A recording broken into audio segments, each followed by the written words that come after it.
అందరికీ నమస్కారం. నా పేరు డాక్టర్ దాసరి శ్రీనాథ్ గౌడ్, మంచిర్యాల.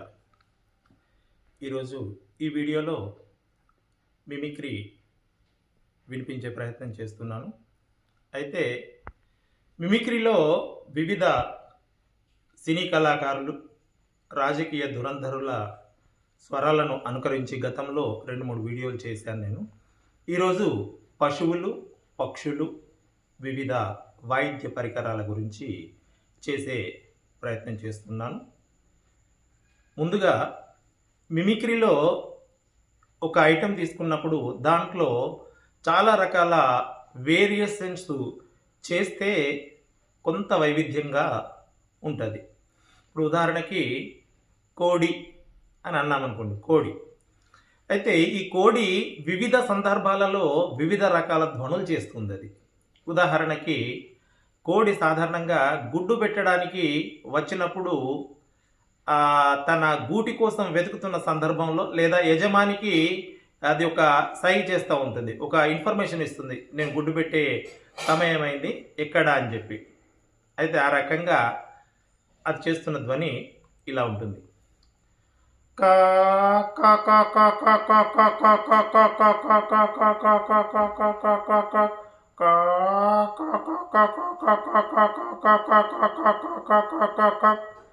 ఇలా అది ఈ రకమైనటువంటి ధ్వని చేస్తుంది.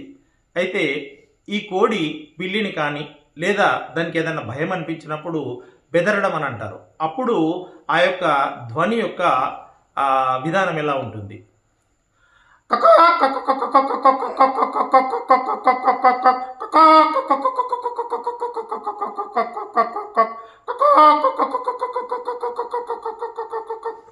ఇలా కోడి యొక్క ధ్వనిని వినిపించుకోవచ్చు. అదేవిధంగా ఈ కోడి తన పిల్లలని, చిన్న చిన్న పిల్లలని ఆహారం కోసము పిలిచినప్పుడు ధ్వని మరోలా ఉంటుంది. అది ఎలా అంటే,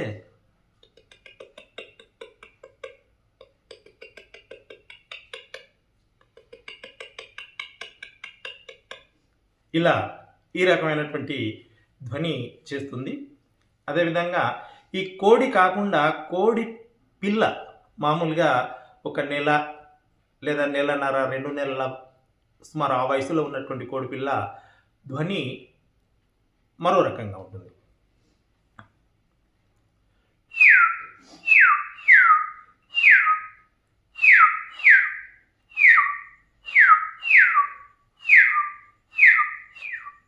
ఇలా కోడిపిల్ల యొక్క ధ్వనిని మనం వినిపించుకోవచ్చు. కోడి కాకుండా కోడి పుంజు అంటే మూగది, దాని యొక్క ధ్వని అంటే సాధారణంగా కోడి సమయాన్ని తెలియజేసేటువంటి జ్ఞాని పెట్ట అని అంటారు, లేదా దాన్ని జ్ఞాని పిట్ట అని కూడా అని అంటారు.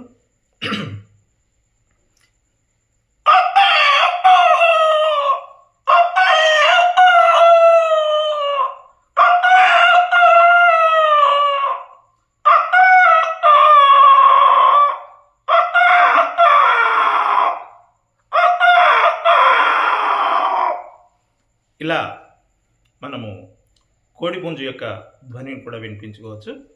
ఇక మరో ఐటెం మనకు అది గుర్రము అనగానే దాదాపుగా చాలామంది గుర్రం అనగానే ధ్వని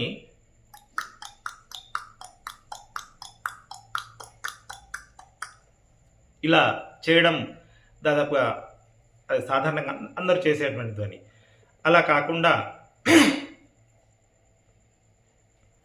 గుర్రము మామూలుగా వర్షం పడి వెలిసిన తర్వాత ఆ డాంబర్ రోడ్డు మీద వెళ్తున్నప్పుడు ధ్వని వేరేలా ఉంటుంది. ఎందుకంటే ఈ గుర్రాలకి వాటి యొక్క డిక్కలు అరగకుండా కింద నాడెలని వేస్తారు, వాటికి ఇనుపవి. వాటి యొక్క ధ్వని లయబద్ధంగా గుర్రం ఉరుకుతున్నప్పుడు టాంగా యొక్క శబ్దం ఎలా ఉంటుంది?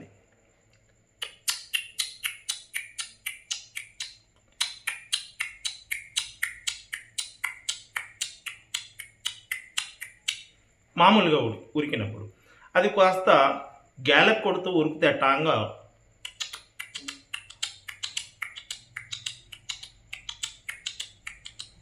ఇలా ధ్వనిని వినిపించుకోవచ్చు. అదేవిధంగా ఇలా కాకుండా మన యొక్క పెదవులు కదలకుండా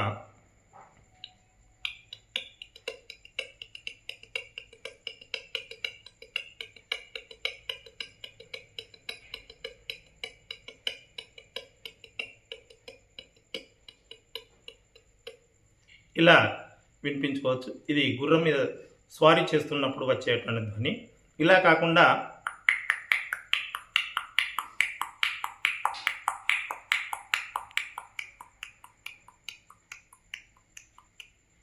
ఇలా కూడా వినిపించుకోవచ్చు.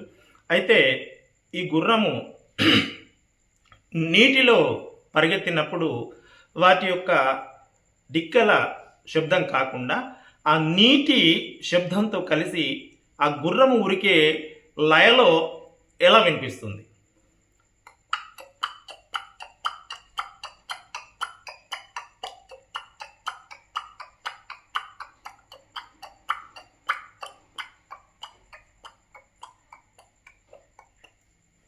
ఇలా వినిపించుకోవచ్చు. సినిమాలలో ఎఫెక్టు మామూలుగా గుర్రాలు చాలా ఉరకస్తూ ఉంటే చూయించేటువంటి ధ్వని అది మరో రకంగా ఉంటుంది.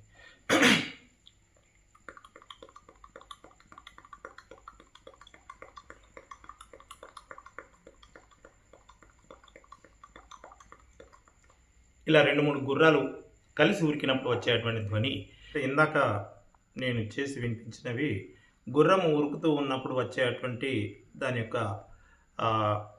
గిత్తల యొక్క దాటి యొక్క డిక్కల యొక్క శబ్దము లయాత్మకంగా ఎలా వినిపిస్తుంది అనేటువంటిది. ఇప్పుడు గుర్రం యొక్క కంఠం ధ్వని అది వేరే విధంగా ఉంటుంది. గుర్రం సకిలింపు అంటారు దీన్ని. గుర్రం యొక్క సకిలింపు. అయితే ఈ గుర్రం మీద రైడింగ్ చేస్తూ వచ్చి ఆ కళ్ళెం పట్టి లాగినప్పుడు అది ముందు కాళ్ళు పైకి లేపి సకిలిస్తే ఆ ధ్వని ఎలా ఉంటుంది.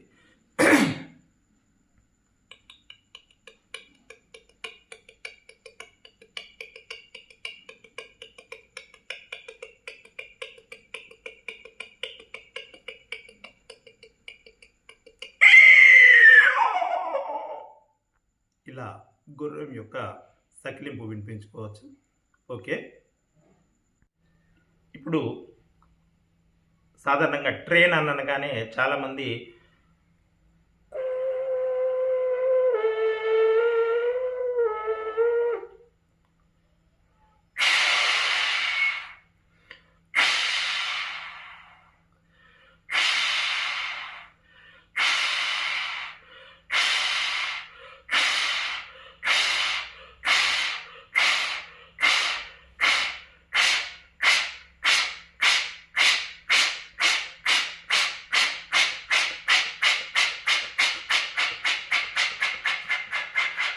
ఇలా ఈ యొక్క ధ్వనిని వినిపిస్తాము.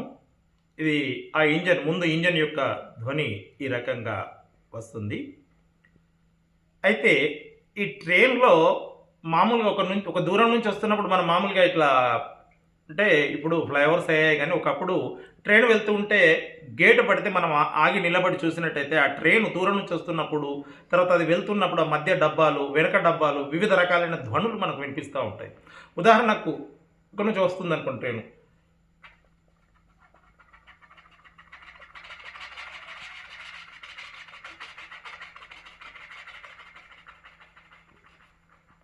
ఇలా. అదే ఈ ట్రైను వెళ్ళిన తర్వాత ఆ మధ్యలో డబ్బాల యొక్క శబ్దము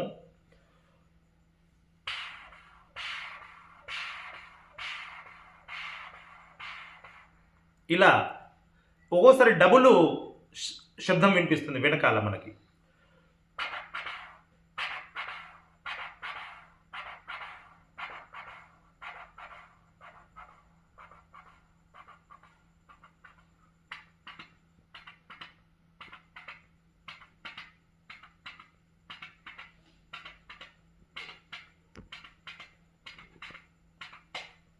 ఇలా మనం ఈ ధ్వనిని వినిపించుకోవచ్చు.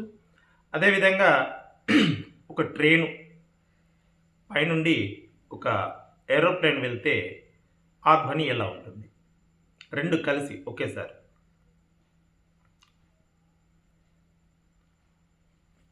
మామూలుగా ముందు ఏరోప్లేన్ యొక్క ధ్వని ఎలా ఉంటుంది? ఒక 350 కిలోమీటర్ల పైనుండి వెళ్తే ఏరోప్లేన్ యొక్క ధ్వని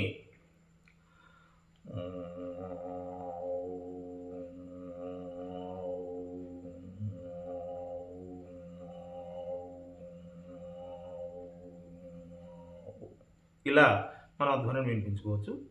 అయితే ఈ ఏరోప్లేను ల్యాండింగ్ అయినప్పుడు చాలా భయంకరమైనటువంటి కర్ణ కఠోరమైనటువంటి శబ్దం వినిపిస్తుంది మనకు. అది ఎలా అంటే మనం కనుక ఎయిర్‌పోర్ట్‌లో నేరుగా చూస్తే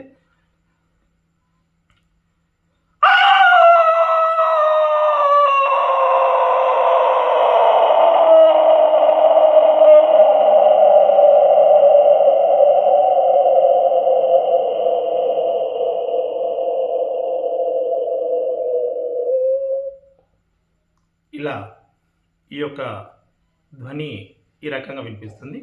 ఇప్పుడు ఈ యొక్క ట్రైను తర్వాత పైన ఏరోప్లేన్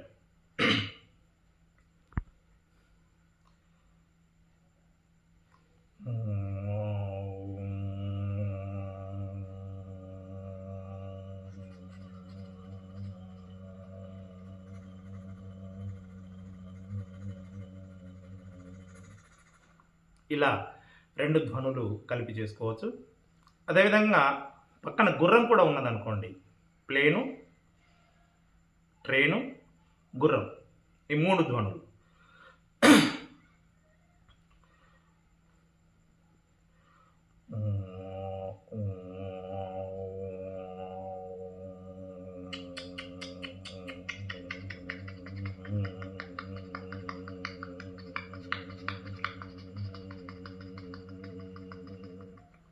ఇలా 3 ధ్వనులు కూడా మనం కలిపి చేసుకోవచ్చు.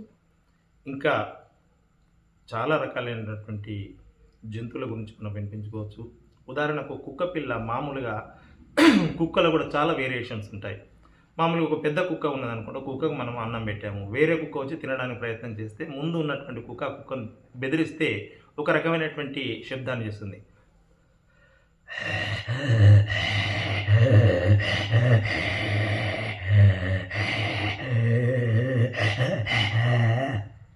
ఈ రకంగా పెద్ద కుక్క యొక్క ధ్వనిని మనం వినిపించుకోవచ్చు. మామూలుగా కుక్క కూనలు అంటాం మనం, 2-3 నెలల్లో ఉండే కుక్కలు.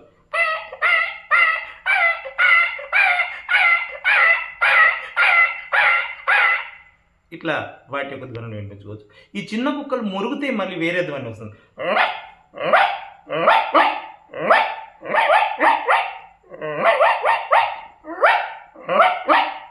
ఇలా ఈ కుక్క పిల్లలు మురిగితే వచ్చేటువంటి ధ్వనిని మనం వినిపించుకోవచ్చు. ఈ మిమిక్రీలో కొన్ని ధ్వనులతో కొన్ని ధ్వనులకు సంబంధాలు ఉంటాయి.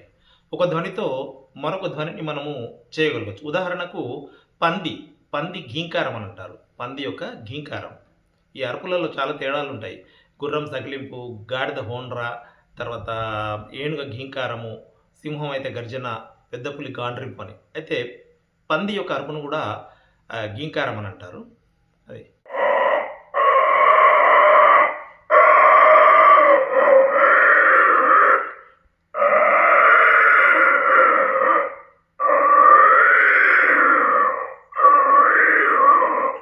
ఇలా ఈ యొక్క ధ్వని మనం వినిపించవచ్చు. దీన్ని కాస్త కొద్దిగా మాడిఫై చేసి అంటే మనం ఒక జీబు స్టార్టింగ్ అంటే ఈ రోజుల్లో దాదాపు కార్లు అవన్నీ కూడా వాటి శబ్దం వేరు. ఒకప్పుడు జీప్ ఉండేది, ఏది మీద తాటిపత్రితో ఉన్న జీబులు, పోలీస్ జీబులు అని అంటారు వాటి. అవి వర్షాకాలంలో ఆ ఇగ్నిషను స్టార్ట్ కావడానికి మురాయించినప్పుడు ఆ యొక్క ధ్వని ఎలా ఉంటుంది.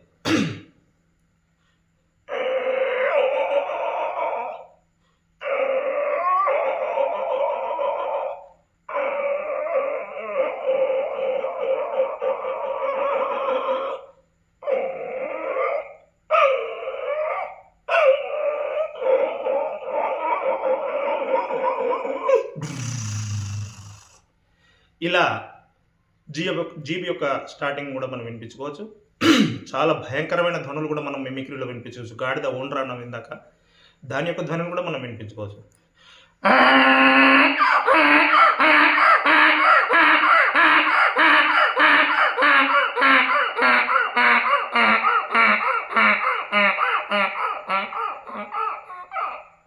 ఇలా గాడిద యొక్క హోండ్రా కూడా మనం వినిపించుకోవచ్చు. మరి వీడియో లెంత్ను దృష్టిలో పెట్టుకొని మరికొన్ని ధ్వనులను మరో వీడియోలో చేసుకుందాం. అందరికీ మరోసారి నమస్కారం. నా పేరు డాక్టర్ దాసరి శ్రీనాథ్ గౌడ్, మంచిర్యాల. నేను కవిని, రచయితను, ధ్వన్యానుకరణ కళాకారుడను, జానపద గాయకుడను. అందరికీ ధన్యవాదాలు.